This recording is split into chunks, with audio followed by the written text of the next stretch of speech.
Hello everyone ओम sir coaching को तुम मान स्वागत। आज आम दशम श्रेणी जीवविज्ञान बहिर प्रथम विषय पोषण समस्त प्रश्न उत्तर को डिस्कसन करवा।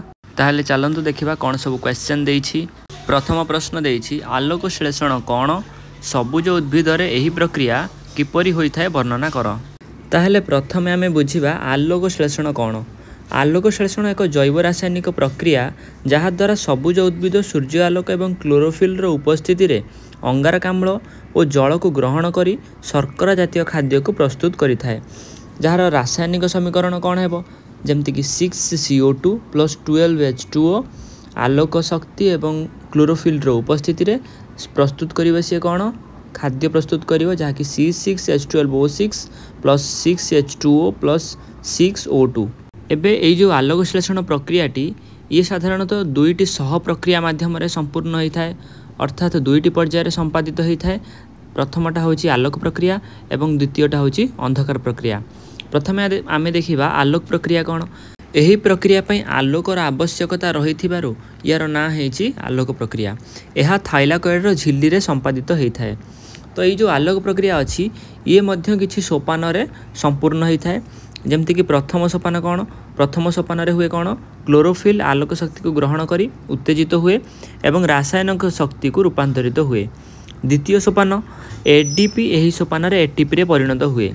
तापर आसिला तृतीय सोपान आलोक शक्ति द्वारा जल अणु विभाजित होई अम्लजान गैस और हाइड्रोजन आयन उत्पन्न हुए एवं अम्लजान गैस वायुमंडल को निर्गत हो जाए। तापर आसिबो चतुर्थ सोपान एठारे जल अणुर विभाजन रे हाइड्रोजन आयन मुक्त होई NADP+ अणु को NADPH रे परिणत करिथाय। एतिकी हुए आमर आलोक प्रक्रिया रे। एबे आमे देखिबा अंधकार प्रक्रिया रे कोन हुए। एही प्रक्रिया रे आलोकर आवश्यकता होई न थाए, सेथि पई एहार ना हेछि कोन अंधकार प्रक्रिया। आलोक प्रक्रिया रे गठित आलोक श्लेषण शक्ति अंधकार प्रक्रिया रे व्यवहृत होई अंगारकाम्ल को ग्लूकोज रूपक शर्करा रे परिणत करे। सेथिपाई अंधकार प्रक्रिया आलोक प्रक्रिया किछि समय पर आरंभ होता है। एही प्रक्रिया रे रुबिस्को नामक एक एंजाइम साहाय्य रे प्रथमे अंगारकाम्ल जैव पदार्थ रे विबंधित होई ग्लूकोज रे परिणत होता है। एबे आमे देखिबा द्वितीय प्रश्न। द्वितीय प्रश्न देछि खाद्यर प्रकार भेद उदाहरण सह लेख। ताहले खाद्य को मुख्यतः 6 भाग रे विभक्त करा जायछि, जेमति कि श्वेतसार, पुष्टिसार, स्नेहसार, धातुसार, विटामिन आउ जल। ताहले प्रथमे देखिबा श्वेतसार विषय रे। आमे खाउथिबा खाद्यर प्रधान श्वेतसार हेउची शर्करा और मंडद।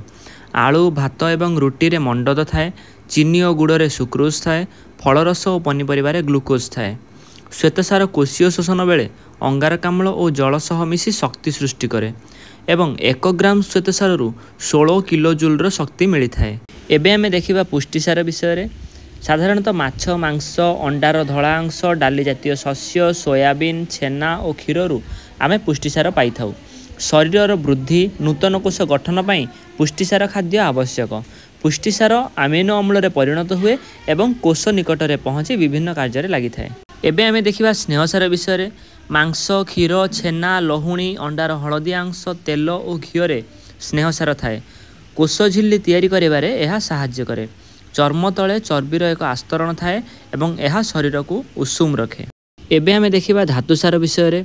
शरीर गठन पाई विभिन्न प्रकार धातुसार जमती कि लौह, कैल्शियम, आयोडीन, फॉस्फोरस, सोडियम एवं पोटासियम आवश्यक। कैल्शियम दांत और हाड़र गठन रे सहाय्य करे एवं लौह आम रक्त रे थिबा हेमोग्लोबिन गठन रे सहाय्य करे एवं धातुसार शरीरर आयन संतुलन रे मध्य रक्षा करथाय। एबे आमे देखिबा विटामिन विषय रे। साग, पनीपरिबा और फलरू जल रे द्रवणीय विटामिन मिली थाए। अर्थात ए सब जो परिवार रहिला एको काटिकी जदि आमे पानी रे पकै देबा ताहले एथिरे थिबा विटामिन जाक पानी रे मिसी जिवो एवं पळै जिवो। तो सेथि पई कहा जाय कोन परिबा को प्रथमे आगे धोइबा तापरे काटिबा। द्वितीय रे देछि कोन प्राणीज चर्बी और उद्भिदजात तेलरू तेल रे द्रवणीय विटामिन मिली थाए। विटामिन अभावरू विभिन्न प्रकार रोग होई थाए, जेमति कि तमे पढितो विटामिन ए अभावरू अंधार कोणा, बी अभावरू हमर बेरी बेरी सेमती। तापरे देखिबा आमे जल। कोषरे 70 ରୁ 90 भाग जल थाए। कोषरे हेउथिबा विभिन्न प्रक्रिया पई जल दरकार। आमको प्रतिदिन 3 ରୁ 4 लिटर पानी पीवा उचित। तापरे 3 नंबर क्वेश्चन देछि परभोजी पोषण कौन, परभोजी पोषणर प्रकार भेद उदाहरण सह बुझाओ। ताहले प्रथमे बुझिबा परभोजी पोषण कौन। ଯେଉଁ ପୋଷଣରେ ଜୀବମାନେ ନିଜ ଖାଦ୍ୟ ନିଜେ ପ୍ରସ୍ତୁତ ନ କରି ପୋଷଣ ପାଇଁ ଅନ୍ୟ ପ୍ରାଣୀ ବା ଉଦ୍ଭିଦ ଉପରେ ନିର୍ଭର କରନ୍ତି ତାହାକୁ ପରଭୋଜୀ ପୋଷଣ କୁହାଯାଏ। ଉଦାହରଣ ସମସ୍ତ ପ୍ରାଣୀ, ମଲାଙ୍ଗ, ନିର୍ମୂଳୀ, ରାଫ୍ଲେସିଆ ଆଦି ପରଜୀବୀ ଉଦ୍ଭିଦ, କବକ ଓ ଅଧିକାଂଶ ବ୍ୟାକ୍ଟେରିଆ ଏ ସମସ୍ତେ ପରଭୋଜୀ ପୋଷଣରେ ଆସିବେ। ତାହେଲେ ପରଭୋଜୀ ପୋଷଣ ଆମର 4 ପ୍ରକାରର: ପ୍ରାଣୀ ସମପୋଷଣ, ମୃତୋପଜୀବୀୟ ପୋଷଣ, ପରଜୀବୀୟ ପୋଷଣ, ସହଜୀବୀୟ ପୋଷଣ। ତାହେଲେ ପ୍ରଥମେ ବୁଝିବା ଆମେ ପ୍ରାଣୀ ସମପୋଷଣ। ଯେଉଁ ପୋଷଣରେ ଗୋଟିଏ ପ୍ରାଣୀ ଅନ୍ୟ ଏକ ପ୍ରାଣୀ ବା ଉଦ୍ଭିଦକୁ ଖାଦ୍ୟ ରୂପେ ଗ୍ରହଣ କରେ ତାହାକୁ ପ୍ରାଣୀ ସମପୋଷଣ କୁହାଯାଏ। ଉଦାହରଣରେ କ'ଣ ଆସିବ? ଯେମିତିକି ମଣିଷ, କୁକୁର, ବିଲେଇ, ଅସରପା ଏମିତି ଆହୁରି ମଧ୍ୟ ଅନେକ ପ୍ରାଣୀ ଆସିବେ। ଏବେ ଆମେ ଦେଖିବା ମୃତୋପଜୀବୀୟ ପୋଷଣ। ଯେଉଁ ପୋଷଣରେ ଗୋଟିଏ ଜୀବ ମୃତ, ଗଳିତ, ପଚା ସଢ଼ା ଉଦ୍ଭିଦ ବା ପ୍ରାଣୀଙ୍କଠାରୁ ଖାଦ୍ୟ ସଂଗ୍ରହ କରି ନିଜ ପୁଷ୍ଟି ସାଧନ କରିଥାନ୍ତି ତାହାକୁ ମୃତୋପଜୀବୀ ପୋଷଣ କୁହାଯାଏ। ଏମାନେ କଠିନ ପଦାର୍ଥକୁ ଖାଦ୍ୟ ରୂପେ ଗ୍ରହଣ କରିପାରନ୍ତି ନାହିଁ। ଏମାନେ ନିଜ ଶରୀରରୁ ପାଚକ ରସ କ୍ଷରଣ କରି ଶରୀର ବାହାରେ ଜଟିଳ ଖାଦ୍ୟକୁ ସରଳ ଖାଦ୍ୟରେ ପରିଣତ କରିଥାନ୍ତି ଓ ପରେ ସରଳୀକୃତ ଖାଦ୍ୟକୁ ଶୋଷଣ କରିଥାନ୍ତି। ଉଦାହରଣରେ ଆସିବ ଛତୁ ଜାତୀୟ କବକ, ଇଷ୍ଟ, ବ୍ୟାକ୍ଟେରିଆ ଏସବୁ। ଏବେ ଆମେ ଦେଖିବା ପରଜୀବୀୟ ପୋଷଣ। ଯେଉଁ ପୋଷଣରେ ଗୋଟିଏ ଜୀବ ଅନ୍ୟ ଜୀବନ୍ତ ଉଦ୍ଭିଦ ବା ପ୍ରାଣୀଙ୍କ ଶରୀର ଭିତରେ ବା ବାହାରେ ରହି ସେମାନଙ୍କଠାରୁ ଖାଦ୍ୟ ସଂଗ୍ରହ କରି ନିଜର ପୁଷ୍ଟି ସାଧନ କରିଥାନ୍ତି ତାହାକୁ ପରଜୀବୀ ପୋଷଣ କୁହାଯାଏ। ତାହେଲେ ପରଜୀବୀମାନେ ଭୋଜଦାତା ଠାରୁ ସରଳୀକୃତ ଖାଦ୍ୟ ସିଧାସଳଖ ଗ୍ରହଣ କରି ନିଜର ପୁଷ୍ଟି ସାଧନ କରିଥାନ୍ତି। ଉଦାହରଣରେ ଆସିବ କ'ଣ? ଅନ୍ତଃ ପରଜୀବୀ କେଉଁମାନେ? ଅନ୍ତଃ ପରଜୀବୀରେ ଆସିବ ପ୍ଲାସ୍ମୋଡ଼ିୟମ୍ ଆଉ ବାହ୍ୟ ପରଜୀବୀରେ ଆସିବ ଉକୁଣି। ଏବେ ଆମେ ଦେଖିବା ସହଜୀବୀୟ ପୋଷଣ। ଯେଉଁ ପୋଷଣରେ ଦୁଇଟି ଭିନ୍ନ ଜାତିର ଜୀବଙ୍କ ମଧ୍ୟରେ ପୋଷଣର ଆଦାନ ପ୍ରଦାନ ହୋଇଥାଏ ତାହାକୁ ସହଜୀବୀୟ ପୋଷଣ କୁହାଯାଏ। ଏଥିରେ କେହି କାହାର କ୍ଷତି କରନ୍ତି ନାହିଁ। ଉଦାହରଣରେ କ'ଣ ହେବ? ମଣିଷର ଅନ୍ତ୍ରନଳୀରେ ସହଜୀବୀ ଭାବରେ ବାସ କରୁଥିବା ଇଶ୍ଚେରିରିଆ କୋଲାଇ ନାମକ ବ୍ୟାକ୍ଟେରିଆ ଶରୀରରେ ଭିଟାମିନ୍ B12 ତିଆରି କରି ମଣିଷକୁ ଯୋଗାଏ ଓ ପ୍ରତିବଦଳରେ ମଣିଷର ଅନ୍ତ୍ରନଳୀରୁ ସରଳୀକୃତ ଖାଦ୍ୟକୁ ଗ୍ରହଣ କରେ। 4 ନମ୍ବର କ୍ୱେଶ୍ଚନ୍, ମଣିଷ ଖାଦ୍ୟନଳୀର ବିଭିନ୍ନ ଅଂଶ ଲେଖ। ପାଟିରେ ଖାଦ୍ୟର ପରିବର୍ତ୍ତନ କିପରି ହୋଇଥାଏ ବୁଝାଅ। ତାହେଲେ ମଣିଷ ଖାଦ୍ୟନଳୀର ବିଭିନ୍ନ ଅଂଶଗୁଡ଼ିକ ହେଲା ପାଟି, ମୁଖଗହ୍ୱର, ଗ୍ରସନୀ, ନିଗଳ, ପାକସ୍ଥଳୀ, କ୍ଷୁଦ୍ରାନ୍ତ୍ର, ବୃହଦନ୍ତ୍ର, ମଳାଶୟ ଓ ମଳଦ୍ୱାର। ଏହାପରେ ଦେଖିବା ପାଟିରେ କେମିତି ଖାଦ୍ୟର ପରିବର୍ତ୍ତନ ହୁଏ। ତାହେଲେ ପ୍ରଥମେ କ'ଣ ହୁଏ? ପାଟିରେ ଖାଦ୍ୟ ଗ୍ରହଣ କଲା ପରେ ତାହା ପ୍ରଥମେ ଦାନ୍ତ ଦ୍ୱାରା ପେଷିତ ହୋଇ ମଣ୍ଡରେ ପରିଣତ ହୁଏ। ପାଟିରେ ଥିବା ଲାଳ ଗ୍ରନ୍ଥିରୁ ଲାଳ ବାହାରେ ଓ ସେଥିରେ ଥିବା ଟାୟାଲିନ୍ ଏନ୍ଜାଇମ୍ ଶ୍ୱେତସାରକୁ ମାଲ୍ଟୋଜରେ ପରିଣତ କରେ। ତା ସହିତ ଲାଳରେ ଥିବା ବ୍ୟାକ୍ଟେରିସିଡାଲ୍ ଏନ୍ଜାଇମ୍ ଖାଦ୍ୟରେ ଥିବା ବ୍ୟାକ୍ଟେରିଆମାନଙ୍କୁ ମାରିବାରେ ସାହାଯ୍ୟ କରିଥାଏ। 5 ନମ୍ବର କ୍ୱେଶ୍ଚନ୍ ଦେଇଛି, ପାକସ୍ଥଳୀର ଗଠନ ଓ କାର୍ଯ୍ୟ ଲେଖ। ତାହେଲେ ପ୍ରଥମେ ଆମେ ଦେଖିବା ପାକସ୍ଥଳୀର ଗଠନ। ଏହାର ଉପର ଅଂଶ ଓସାରିଆ ଓ ତଳ ଅଂଶ କମ୍ ଓସାରିଆ। ଏହା ମଧ୍ୟଚ୍ଛଦା ତଳେ ଓ ଉଦର ଗହ୍ୱରର ବାମ ପାର୍ଶ୍ୱରେ ଅବସ୍ଥିତ।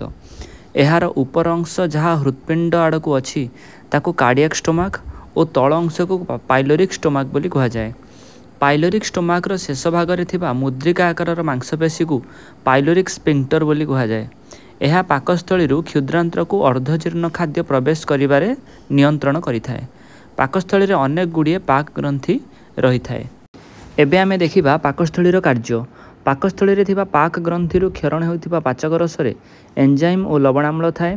ଲବଣାମ୍ଳ ଏକ ଅମ୍ଳୀୟ ପରିବେଶ ସୃଷ୍ଟି କରେ ଯାହାଦ୍ୱାରା ଏନ୍ଜାଇମ୍ ଗୁଡ଼ିକ ଠିକ୍ ଭାବରେ କାମ କରିଥାନ୍ତି ଓ ଏହା ମଧ୍ୟ ଖାଦ୍ୟରେ ଥିବା ଜୀବାଣୁମାନଙ୍କୁ ମାରିଥାଏ। ଲବଣାମ୍ଳ ପେପ୍ସିନ୍ ନାମକ ଏନ୍ଜାଇମ୍କୁ କ୍ରିୟାଶୀଳ କରେ ଯାହାଦ୍ୱାରା ସେ ପୁଷ୍ଟିସାରକୁ ଭାଙ୍ଗି ପ୍ରୋଟିଓଜେଜ୍ ଓ ପେପ୍ଟୋନ୍ରେ ପରିଣତ କରିଥାଏ। 6 ନମ୍ବର କ୍ୱେଶ୍ଚନ୍, ପାକନଳୀ ସହ ଜଡ଼ିତ ଗ୍ରନ୍ଥିଗୁଡ଼ିକର ନାମ ଓ କାର୍ଯ୍ୟ ଲେଖ। ତାହେଲେ ମୁଁ ଏଠାରେ ସମସ୍ତ ପାକ ଗ୍ରନ୍ଥି ଏବଂ ସେଠାରୁ ସୃଷ୍ଟି ହେଉଥିବା ଏନ୍ଜାଇମ୍ ଓ କାର୍ଯ୍ୟକୁ ଏକ ଟେବୁଲ ହିସାବରେ ଲେଖିଦେଇଛି। ଯେମିତିକି ପ୍ରଥମେ ଆମେ ଦେଖିବା ଲାଳ ଗ୍ରନ୍ଥି। ଲାଳ ଗ୍ରନ୍ଥିରୁ ଲାଳ ସୃଷ୍ଟି ହୋଇଥାଏ। ଲାଳରେ ଥାଏ ଆମର ଟାୟାଲିନ୍ ଯାହାକି ମଣ୍ଡଦକୁ ମାଲ୍ଟୋଜରେ ପରିଣତ କରେ। ଠିକ୍ ସେମିତି ପାକ ଗ୍ରନ୍ଥି। ପାକ ଗ୍ରନ୍ଥିରେ ଆମର ଥାଏ ଲବଣାମ୍ଳ ଓ ପାଚକ ରସ। ସେ ପାଚକ ରସରେ ଥାଏ ପେପ୍ସିନ୍ ଆଉ ଲାଇପେଜ୍ ଆଉ ସେମାନେ ପୁଷ୍ଟିସାରକୁ ପେପ୍ଟୋନ୍ ଓ ପ୍ରୋଟିଓଜେଜ୍ରେ ପରିଣତ କରିଥାନ୍ତି। ଆଉ ମଧ୍ୟ ଆମର ଯେଉଁ ଲାଇପେଜ୍ ରହିଲା ସେ ମଧ୍ୟ ସ୍ନେହସାରକୁ ଭାଙ୍ଗି ଫ୍ୟାଟି ଏସିଡ୍ ଏବଂ ଗ୍ଲିସେରଲ୍ରେ ପରିଣତ କରିଥାଏ। ଏବଂ ତାପରେ ଆସିବ ଆମର ଯକୃତ। ଯକୃତରୁ ସୃଷ୍ଟି ହୁଏ କ'ଣ? ଆମର ପିତ୍ତରସ। ପିତ୍ତରସ ସ୍ନେହସାରର ଅବଦ୍ରବୀକରଣ କରିଥାଏ ଏବଂ ଅମ୍ଳୀୟ ଖାଦ୍ୟମଣ୍ଡକୁ କ୍ଷାରୀୟ ମଣ୍ଡରେ ପରିଣତ କରିଥାଏ। ତାପରେ ଆସିବ ଅଗ୍ନାଶୟ। ଅଗ୍ନାଶୟରୁ ସୃଷ୍ଟି ହୁଏ ଆମର କ'ଣ? ଅଗ୍ନାଶୟ ରସ। ତା ଦ୍ୱାରା ହୁଏ କ'ଣ? ମଣ୍ଡଦକୁ ମାଲ୍ଟୋଜରେ ପରିଣତ କରେ ଏବଂ ପ୍ରୋଟିନ୍, ପେପ୍ଟୋନ୍, ପ୍ରୋଟିଓଜେଜ୍କୁ ପଲିପେପ୍ଟାଇଡ଼ରେ ପରିଣତ କରିଥାଏ। माने कि आमर एमिनो एसिड। तापर आसीबा आमर आंतरिक ग्रंथि। आंतरिक ग्रंथि सृष्टि हुए कौन आंतरिक रस से थाए अमाइलेज प्रोटीएज और लाइपेज। एमाने कौन करती माल्टोज को ग्लूकोज रे परिणत करते स्नेह सार को फैटी एसिड और ग्लिसेरल रे परिणत करते ता सहित एठारे जो आमर पुष्टिसार थाए से मध्य परिणत होता है एमिनो एसिड रे। एबे आमे देखिबा 7 नंबर किछि क्वेश्चन। तो करे देछि सहजीवी पोषण बुझाओ। उत्तर हेबो जेउ पोषण रे दुईटी भिन्न जातिर जीवंक मध्यरे पोषणर आदान प्रदान होता है ताहाकु सहजीवी पोषण कहा जाए। उदाहरण आमर मनीषर अंत्रनली रे सहजीवी भाव बास करथिबा इस्चेरेरिया कोलाई नामक बैक्टेरिया शरीर रे विटामिन B12 तैयारी करी मनीष को जोगाए और प्रतिबदल रे मनीषर अंत्रनली सरलीकृत खाद्य को ग्रहण करे। खरे क्वेश्चन देछि आमर केते प्रकारर और केतोटी दांत अछि। आमर 4 प्रकारर दांत अछि। सेगुड़िक है कर्तन दांत श्वान दांत चर्बण दांत और पेषण दांत एवं आमर 32टी दांत अछि। गरे प्रश्न देछि जीभ केते प्रकारर स्वाद बारिपारे जीभर अन्य कार्यगुड़िक कौन। मनीषर जीभ मिठा खटा पिता लुणिया और राग स्वाद को बारिपारे। जीभ खाद्य को दांत निकट को पठेबारे खाद्य को गिळिबारे और कथा कहिबारे साहाय्य करे। घरे प्रश्न देछि पाकस्थली रे खाद्यर परिणति लेख। पाकस्थली रे पुष्टिसार सरल प्रोटीओजेज और पेप्टन रे परिणत हुए। खाद्यर मंड लवणाम्ल सह मिसी बीजाणु मुक्त हुअन्ति। ओरे प्रश्न देछि पाकस्थली खाद्य मंड केउठाकु जाए खाद्यर अवशोषण पर अवशिष्ट खाद्यर परिणति लेख। पाकस्थली खाद्यर मंड क्षुद्रांतर प्रथम अंश ग्रहणी को जाइए। एठारे स्नेहसार खाद्यर अवद्रवीकरण होता है। खाद्यर अवशोषण पर खाद्य बृहदंत्र को जाई सेठारे खाद्यर मंडरे थिबा बलका जल पुनः शोषित होता है। किछि सहजीवी बैक्टेरिया द्वारा मंडटी मलरे परिणत होता है। एही मल मलाशय रे रुहे एवं मल द्वारा बाटे निष्कासित हो जाए। चरे प्रश्न देछि आलोक प्रक्रिया बुझाओ। आलोक प्रक्रिया रे क्लोरोफिल जल और आलोकर आवश्यक होता है। आलोक शक्ति द्वारा जलर विभाजन घटी अम्लजान हाइड्रोजन आयन उत्पन्न हुए। अम्लजान गैस वायुमंडल को पलि जाए और H+ आयन अंधकार प्रक्रिया रे ग्लूकोज गठन रे व्यवहार हुए। एही प्रक्रिया रे ATP और NADPH अणु गठित हुए। उभय मिसी आलोक श्लेषण शक्ति गठन करती। 6 क्वेश्चन देछि आलोक श्लेषण रे रूबिस्कोर भूमिका बुझाओ। केल्विन चक्र रूबिस्कोरु आरंभ होई शेष रे सही ठारे ही समाप्त होता है। फल रे अंगारकाम्ल शर्करा रे परिणत हुए। प्रत्येक रूबिस्को अणु गोटे लेखाएं CO2 बा अंगारकाम्ल अणु ग्रहण करी परे विभाजित होता है और 2टी फॉस्फोग्लिसरिक एसिड बा PGA प्रस्तुत करिथाए। एहीपरि 6टी रूबिस्को सह 6टी CO2 बा अंगारकाम्ल मिसी 12टी PGA रे परिणत हुअन्ति। एथिरे 2टी PGA ग्लूकोज अणु प्रस्तुत करती और 10टी PGA रो पुनश्चक्रण घटी 6टी रूबिस्को अणु सृष्टि हुए। 8 नंबर प्रश्न देछि गोटिए वाक्य रे उत्तर दियो। तो प्रथमे क रे देछि कोन जीभर कार्य कोन। जीभ स्वाद बारिबारे दांत निकट रे खाद्य पहुँचाइबारे और कथा कहिबारे साहाय्य करे। ख रे प्रश्न देछि मनीष माढ़ी रे केउ प्रकार दांत रहिछि। मनीष माढ़ी रे कर्तन श्वान बा छेदन चर्बण और पेषण दांत अछि। ग रे प्रश्न देछि पित्तर कार्य कोन। पित्त खाद्यर अम्लत्व दूर करने सह स्नेहसार जातीय खाद्यर अवद्रवीकरण करिथाए। घ रे प्रश्न देछि बृहदंत्र रे कौन अवशोषण होता है। बृहदंत्र रे जल और इलेक्ट्रोलाइट रो अवशोषण होता है। ओ रे प्रश्न देछि पाचक रस रे केउ प्रकार एंजाइम रहिछि। पाचक रस रे पेप्सिन और लाइपेज एंजाइम रहिछि। च रे प्रश्न देछि आलोक प्रक्रिया रे कौन उत्पन्न हुए। आलोक प्रक्रिया रे आलोक शक्ति द्वारा जलर विश्लेषण घटी NADPH और ATP गठित हुए और अम्लजान मुक्त हुए।